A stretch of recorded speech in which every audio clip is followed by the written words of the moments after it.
समाचार में आपका स्वागत है।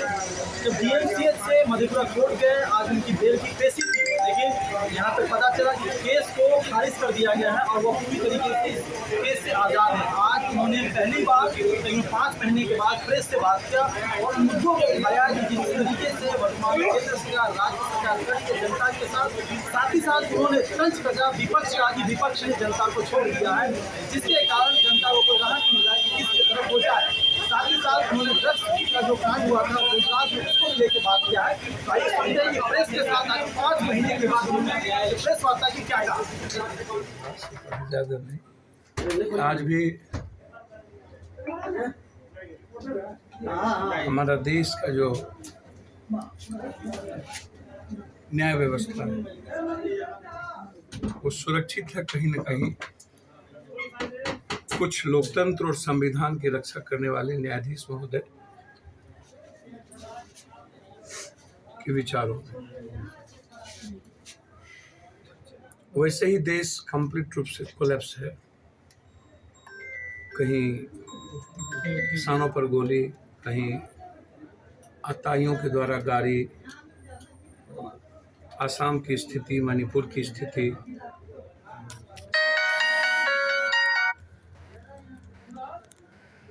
राजनीतिक रूप से सब मस्त हैं, लेकिन आम आदमी इस कंट्री का महंगाई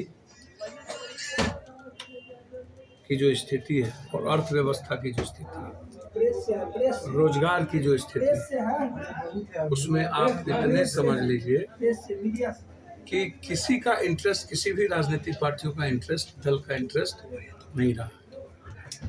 विपक्ष को जनता के साथ खड़ा होना पड़ेगा और जनता को, चाहे वो तेल का मामला हो, सिलेंडर का मामला हो, अनाज का मामला हो, कोरोना से जुड़ी मामले हो, लगभग सब कुछ कोलैप्स है। पप्पू यादव ने कोई गुनाह किया या नहीं, वो सच सामने आ गया। हमारी गलती क्या थी कि मैं 5 महीना जेल में, एक बेल टूटा था और हम जनता के बीच थे, न्याय प्रक्रिया की भी व्यवस्था के बीच थे और संविधान और लोकतंत्र में आस्था रखने वाले लगातार हम मानवता के लिए काम कर रहे थे। मेरा पथ है, मैं उस राह का पथिक हूँ जहाँ सेवा और संघर्ष मूल रूप से मानवता के रास्ते की ओर जाता है। मैं आज भी अपने सेवा और संघर्ष पर खड़ा हूँ। कोरोना के 11 तारीख की व्यवस्था के बाद सरकार और इन पदाधिकारियों के खिलाफ कोई आवाज़ नहीं उठा पाए, इनकी गलतियों को उजागर नहीं कर पाए। बाढ़ में सब कुछ धरे के धरे रह गए। कंप्लीट व्यवस्था लूट में लगी हुई थी और कोई आवाज़ देने वाला नहीं था।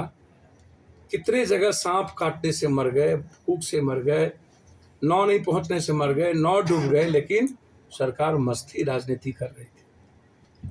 हम आज सिर्फ इतना कहेंगे कि मेरे जो 2 मुद्दे हैं, एक मुद्दा है सीधा मानवता से जुड़ा, सेवा का, और दूसरा इस देश के और बिहार के करोड़ों जनता के आर्थिक आज़ादी और उसके रोजगार से जुड़ा। आज जो घटना घटी है किसानों की, ये दुनिया की जालियांवाला बाग को ही हमें लगता है कि हम खत्म कर चुके। तो मैं सिर्फ इतना कहूँगा कि मोदी जी, यदि आप संविधान और लोकतंत्र में आस्था रखते हैं तो अविलंब होम मिनिस्टर को आप बर्खास्त करिए, उसके बेटे पर 302 का मुकदमा करिए, 20-20 लाख रुपया और कृषि कानून को अविलंब कितनी कुर्बानियों के बाद 1,500 से ज़्यादा कृषक किसान मर चुके हैं, आत्महत्या कर चुके हैं, या नहीं तो व्यवस्था के कारण मर चुके हैं। तो अब कितनी जानें आप लेंगे? और जिस तरीके से संविधान लोकतंत्र को आज कभी प्रियंका जी की गिरफ्तारी रोकना, अखिलेश जी को रोकना, कभी चौधरी अजीत सिंह जी के पुत्र को रोक देना, कभी भीम आर्मी के चीफ को रोकना, मतलब 2 सीएम को रोक दिया गया। क्या हम पुनः एक बार दुशासन के राज में प्रवेश कर चुके हैं? क्या हम हिटलर से भी बड़े क्रूरतम शासक के बीच में हैं? क्या आम लोगों की आवाज बनना गुनाह है? बस पप्पू यादव एक आम लोगों की आवाज थी। रेमडेसिविर पहुंचाना, हर घर को सिलेंडर पहुंचाना, हर माँ पिता और बेटे के भाई के लाश को शमशान ले जाना, हर गलत लोगों के खिलाफ आवाज सरकार तक पहुंचाना। हम सरकार की जिम्मेदारी का काम कर रहे थे कि उनकी अब आवाज बने हुए थे। तो सरकार ने मुझे क्यों गिरफ्तार किया? मैं तो सिर्फ इतना कहूँगा कि हम 5 महीने नर्क से झूले हैं, हमारी स्थिति अच्छी नहीं है, मानसिक टेंशन हुआ है, प्रताड़ित हमें किए गए हैं। हम सरकार पर अपने लॉयर से बात करेंगे कि क्या हमें डेफिनेशन सूट, जो हमको 5 महीने जिस तरीके से जबरदस्ती सरकार ने हमें बंधक बना करके रखा, और एक बड़ी साजिश के तहत इसमें ऊपर से नीचे साजिश करता है, हम बहुत जल्द उसका उजागर करेंगे। हम सिर्फ इतना कहेंगे कि हमारा संघर्ष और सेवा जारी रहेगा। आज बाढ़ की स्थिति है, हम निकलेंगे। बाढ़ हालात सीतामढ़ी और जगहों के अच्छे नहीं हैं, गंडक उफान पे है।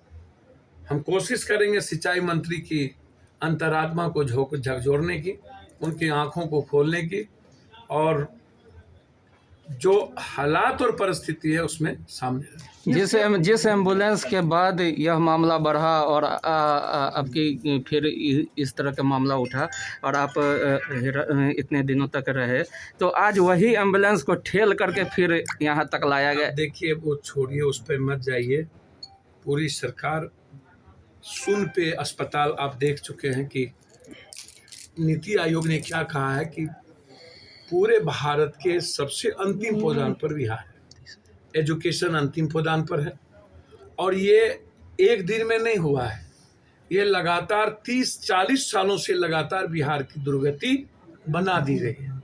कभी चरवाहा, कभी कुछ, कभी कुछ। आज हालात ऐसे नहीं हुए। जो लोग यह कहते हैं कि हम किंग मेकर थे, 2 प्राइम मिनिस्टर बनाते थे, तो फिर बिहार की दुर्गति ऐसी क्यों? जब आप 2 प्राइम मिनिस्टर बनाए तो बिहार का निर्माण कर लेते। आज 2 व्यवस्थाओं के बीच में बात हो रही है, एक जाति जनगणना की बात होती है और दूसरा आरक्षण की बात हो रही है। तो निश्चित रूप से मैं चाहता हूं हृदय से कि जब हर गांव में जाति के नाम पर टोला बना हुआ है, हर चौक पर जाति के नाम पर बोर्ड लगा दिए गए हैं, तो आज जाति जनगणना से हम क्यों भागे? उनकी आर्थिक, सामाजिक और शैक्षणिक मजबूती के लिए जातीय जनगणना निश्चित रूप से यह आवश्यक है, और विपक्ष को एक मजबूत वकील के साथ सुप्रीम कोर्ट में अपना पक्ष रखना चाहिए, ताकि सर्वोच्च न्यायालय इस परिस्थिति को देखे। आज अदालत ने आपको क्या किया, बरी किया कि? भैया, अदालत जब कोई साक्षी नहीं था, ये मैं शुरू दिन से कह रहा हूँ, तो उन्होंने बाइज्जत बरी किया। बुरे परिस्थिति के साथ गए और हम लौटे हैं। मैं आपको बता नहीं सकता हूँ कि 5 महीना पल पल इस एक नर्क सी जिंदगी बीती है। तेवर क्या होगा बिहार सरकार के खिलाफ? नहीं, बिल्कुल कोई तेवर नहीं होगा। जो मेरा सेवा है और संघर्ष है वो जारी रहेगा। हर व्यक्ति तक ये जो जाति धर्म मजहब के खेल में, हिंदू मुसलमानों के खेल में देश और राज बटा हुआ है, नंगा नाच कर रहे हैं लोग, और लगातार दिख रहा है कि सत्ता पक्ष और विपक्ष का तालमेल है, बीजेपी से गठबंधन है कंप्लीट रूप से। नहीं तो आप सब कुछ देखते हैं कि किस तरीके से पूरी आज़ादी के साथ कुछ लोग जिन पर बहुत बड़े बड़े आरोप हैं वो बिल्कुल घूम रहे हैं। ईडी, सीडी, आईबी, सीबी सबका बहुत सारे नेताओं पर, एमएलए, मंत्री पर, पूर्व मंत्री पर आरोप है। उसके बाद क्या परिस्थिति है वो मस्त है। इसका मतलब है कि बड़ी कृपा है केंद्र सरकार का कुछ लोगों पर, और केंद्र सरकार के दोनों हाथ में लड्डू है। वो चित भी मेरी पट भी मेरी। राजनीतिक गंदगी खेल इस देश में हो रही है।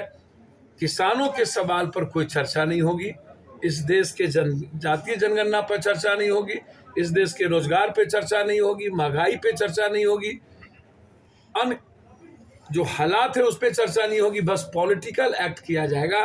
उसमें किस जाति को निशाना, किस वर्ग को, किस धर्म और मजहब को निशाना बनाया जाएगा, बस यही मुद्दा है। सत्ता और राजनीति के अलावे इस देश में दूसरी कोई गंदगी नहीं। आपको जो फंसाया गया है क्या उस पर कोई कार्रवाई करवाइएगा? भैया आपको जब समय मैं अपने लॉयर से बात करूंगा तब